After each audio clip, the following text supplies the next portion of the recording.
Batman is now a criminal after taking the blame for Harvey Dent's murders. What does that mean? Rise. But he discovers that a new villain is planning to destroy Gotham City.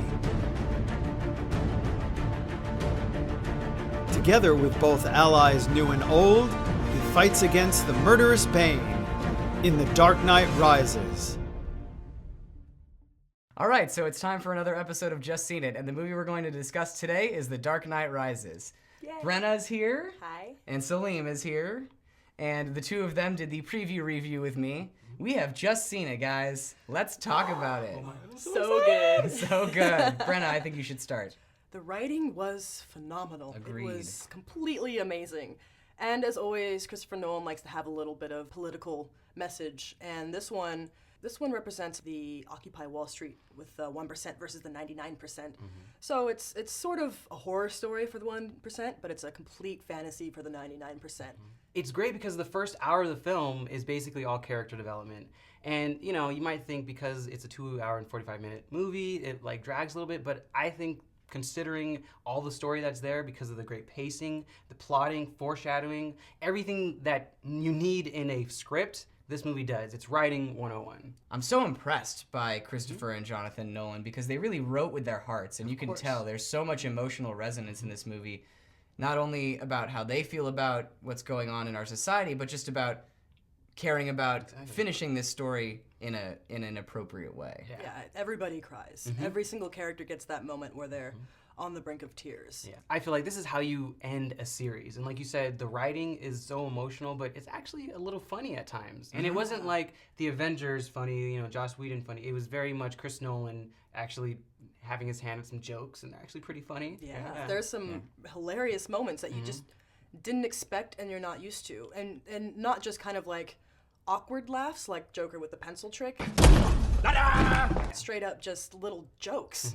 And they work. Yeah, lots of snarky Bane comments. Oh, yeah, they were great. Mr. Wayne, let the games begin. We have Christian Bale, of course, reprising his role as Batman. I think he did the best out of all three movies in this one. You guys Best agree? Batman yet. He was given a lot more opportunities to be emotional, and it's because you really see the relationship between him and Alfred. And there was less rasp. There was less rasp.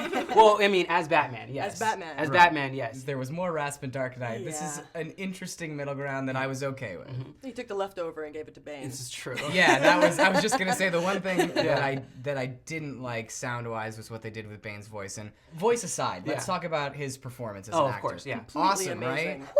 The fact that he could do so much without us being able to see his face, I think, is really important. And Bane, or Tom Hardy as Bane, really showed us how evil and calculating he was with his physical presence and just the way that he behaved as a character. He was completely terrifying, and using just his eyebrows, his eyes, and his neck with just his speech. And those huge friggin' mustaches. Yeah, arms. those Well, he just stood like this most of the most of movie. the time, I don't where he's know, just walking like Abraham around. Lincoln. Holy, but he was yoked for this movie. Well, He was and huge. what I love is that obviously a conscious choice to make Joker and Bane completely different. Whereas the Joker was manic, you know, he was crazy. He's like, I was like a dog, I want to get a car. And Bane is different completely. He just sits there calm.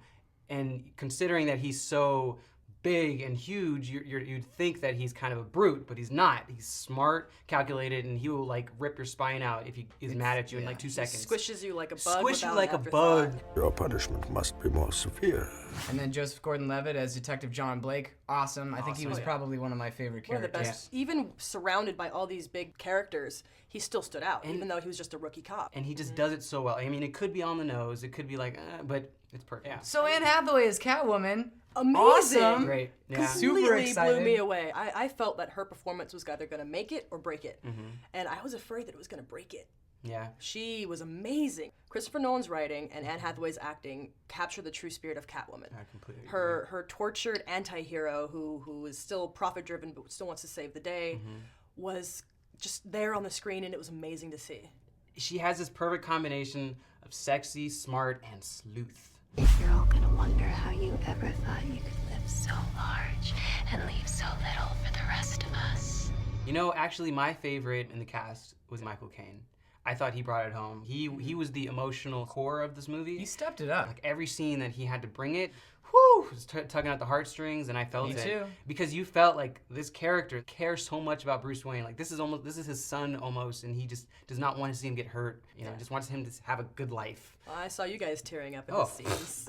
I will not. Yeah? I will not. So? Oh no, I cried at the end. I'm not. I cry all the time. Oh, well, I believe that. So now that we have talked about this incredibly amazing cast, let's talk about the directing, Okay. which was also amazing. He just knows how to bring it. There's so much of all of the action that we love. There's not too much CG. The decision to use an hour of IMAX footage was so friggin' epic.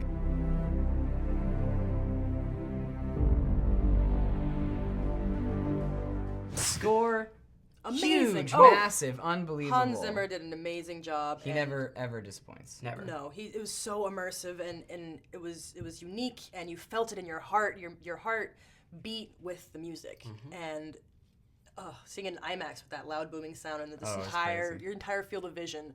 It's an filled with the experience. film It is really is an experience. Yeah. Absolutely, absolutely. This is probably the best third movie in a trilogy I've ever seen. Oh, yeah. I don't think I could. Yeah, I bow down. Yeah. The master.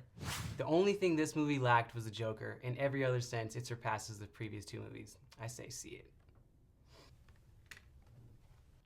I just want to apologize to Mr. Christopher Nolan for ever having doubted him. So amazing. See it. It's everything you want it to be.